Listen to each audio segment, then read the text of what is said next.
This morning, we're finishing up our month-long series called Transportation Tuesdays. Some say we need a lot more public transportation, but would you, dear taxpayer, actually be willing to pay for it? Some leaders say, yes, you would. Others say, absolutely not. Property taxes are high enough.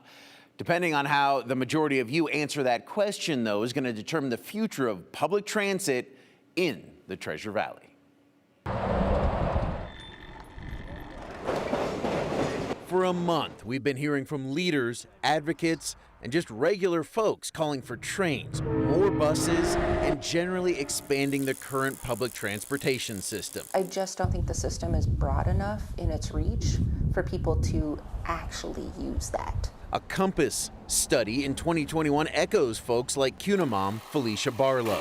If a high-capacity transit system was built like a train or bus rapid transit and it met their needs, 59% of people in the Treasure Valley surveyed said they would use that public transportation regularly. 28% more people would even use it occasionally. And while a project like that would cost millions of dollars, 86% of people agreed or strongly agreed that a more expensive option would be a better investment. I think it's a waste of tax dollars. Representative Joe Palmer, chairman of the House Transportation and Defense Committee, does not agree. He points out that less than 1% of Idahoans currently use public transportation to commute. So he doesn't want to throw good money after bad. We already have a system going. We have buses running all over the valley that aren't getting used. Over and over we see empty buses. The amount that we're subsidizing those buses for the riders right now would buy them all a car. And he is right about empty buses. Troy, my photographer, and I rode an entire bus route alone for about a half an hour 2 weeks ago. And attitudes and surveys change dramatically when people are asked if they're willing to pay more in taxes to fund transportation projects. ACHD conducted a public opinion survey last year.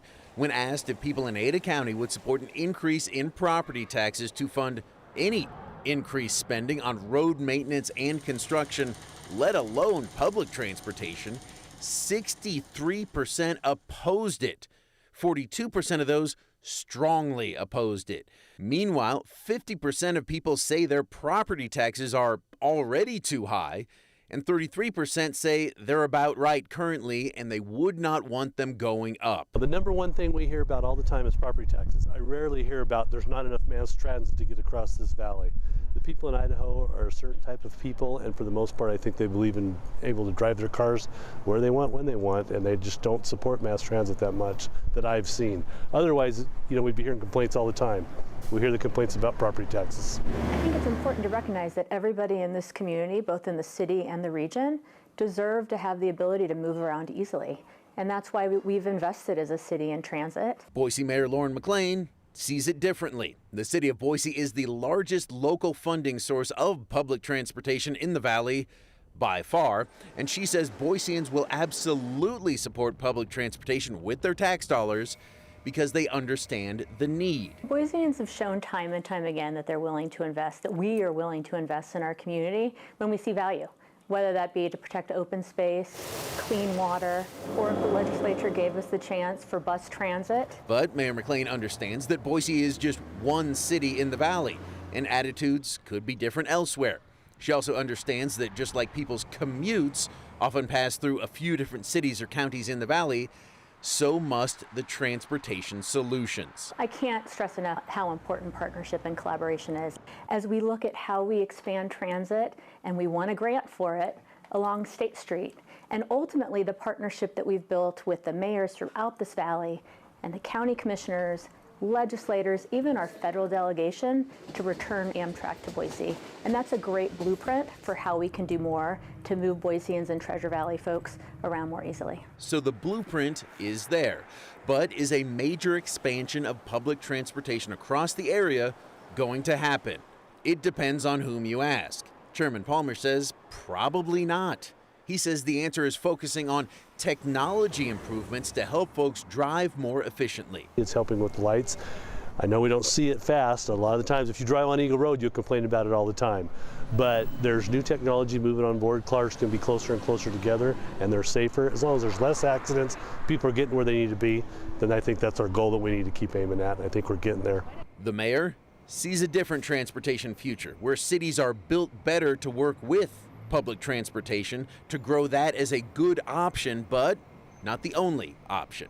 As we grow, it's imperative that we continue to invest in all different ways of moving folks around so that those who have to drive don't have as much traffic to navigate, and those who are able to jump on a bus system can do that to get to work.